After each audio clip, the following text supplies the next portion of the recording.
The Evil Dead movies are grotesque, out of pocket, Why don't you come down here so I can suck your cock, pretty boy? and a delightful time. And Evil Dead Rise is no exception. This movie is quite delicious. And of course, within the first 5 minutes, it's already nuts. We've got these people that are not our main characters, just randoms that get absolutely railed by the demon. There's this girl Jess who is very much possessed. Till the blood ran down and soaks the bedclothes. Relax. Her lifeless body then falls to the floor and she throws up this milky substance, which means she is done for. She then wakes back up and just snatches this girl's scalp off. Who's the brainless meat now? Oh, shit! Demon Girl goes outside and fucks herself up with some drone blades because she can, and her bozo boyfriend jumps in to save her but gets packed up.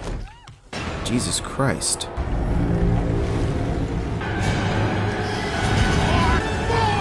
Alright, so we go back one day earlier to get to the people we actually care about. This little family in LA. The mom Ellie, her kids Cass, Bridget, and Danny, and Ellie's sister Beth.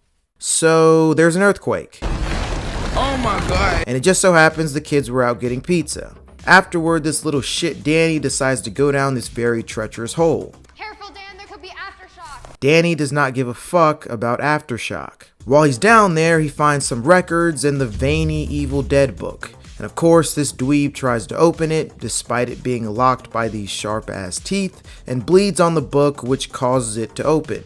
Danny then plays the records he found, which include a priest speaking in demon language, causing the Evil Dead demon to be unleashed and go nuts on Mommy Ellie, who happens to have a great face for being possessed by an evil spirit. Now for me, the most appealing thing about these movies is the absurdity of the demon. This thing is truly a generational menace. So that's what we're going to focus on. The menace activity of Mommy Ellie. She pulls up, fresh off of being possessed, and by the way she's standing, you can already tell she's about to troll. She throws eggs on the stove, shells and all, which is absolutely demented. And then she starts talking crazy. And all I could think about was how much I wanted to cut you all open and climb inside your body so that we could stay one happy family.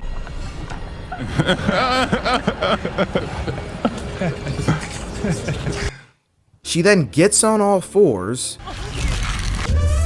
and squirts out that milky substance until she passes out. Her family tries to take her to the hospital, but the apartment got messed up by the earthquake, so they're not fucking leaving. Soon after this, Ellie wakes up and she's really hot, so Beth puts her in cold water, which makes her tweak. She jumps up to the ceiling and starts screaming so loud that the bath water heats up. That shit probably tastes crazy. And now that the hot water has touched her skin, she's charged up and ready to troll. Oh, Mommy's with the maggots now. Like that's so uncalled for. This demon is so unserious, like it did not have to come around the corner all dramatic like that. Looking absolutely depraved, it stabs a piece of glass through Beth's hand and utters another outrageous statement. I'm free now. Free from all you titty-sucking parasites. I beg your pardon? And there's actually quite a bit of tomfoolery from the demon in this movie, so here's a montage. Open the door like you open your legs, you stinking Ruby! Ellie waits in hell for you and your unborn bastard baby. That's my gun, you thieving. She jumps on Bridget and puts a needle through her head, like oh my god, I'm so fucking crazy. Then scratches Bridget and tries to put her tongue down her throat, I think, before being whacked by Danny. After she gets up and while she's trying to pick her next target, this random neighbor just shows up at the worst possible time. Like, this is none of your business, man. Why did you come here? So yeah, he gets his eyeball bitten out, and in an absurd sequence, the demon coughs it out and it flies into this other guy's mouth who chokes on it. That's pretty cool. But if you're this guy, maybe don't just sit there with your mouth gaped open like that. That's such an unserious way to go out. L death. Beth locks the demon out and watches it tweak even more. This is such a good shot. Now at this point, Bridget's small cut has become a deadly infection, and water doesn't help because she proceeds to throw up some dookie. The demon is now trying really hard to get into the apartment, but we quickly go right back to Bridget because she's just fucked up now. She's in this deep squat on the counter with her neck all contorted, and guess what? She's eating glass. I gotta kill the creepy crawlies that I got inside my tongue. Oh my god. And we get a close-up of the glass piercing her neck as she swallows it. This is disgusting. Also, why does she have to eat glass to get rid of the creepy crawlers? Just drink Raid or something. She then rubs a cheese grater on Beth's leg, and it's bad, but honestly not as bad as I thought it would be. Side note, Mommy Ellie is going nuts. Bridget goes after Cassie, but gets a spike put through her head. And it's kind of interesting how these people have pretty much lost 2 of their family members now, but they don't react that strongly here. I don't know. They tried to tie Bridget up, but she wakes back up and stabs Danny in the arm, throws up some blood on him, and stabs him again before he sets her on fire. But that man Danny got packed up during battle, so RIP to the guy that started all of this. This family really is just getting ran through right now.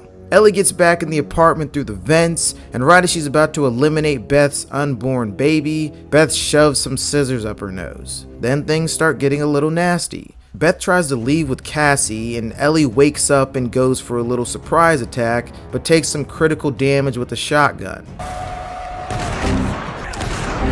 Then all of the people that Ellie murked earlier just start digging into her. It's really gross, and there's no way I can show this. Beth and Cass get the elevator to work so they can leave, but it starts filling up with blood because Evil Dead. And there's this little shining moment. Nice. They try to drive away but get stuck and are forced to face the disgusting final boss, which is all of the possessed people meshed together into one big flesh blob. It kind of reminds me of that one episode of SpongeBob where everyone gets fused together.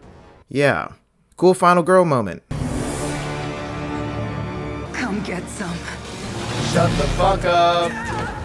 Beth grabs the signature chainsaw and just shoves it into the demon, pushing this nasty blob into the wood chipper, and it's raining blood.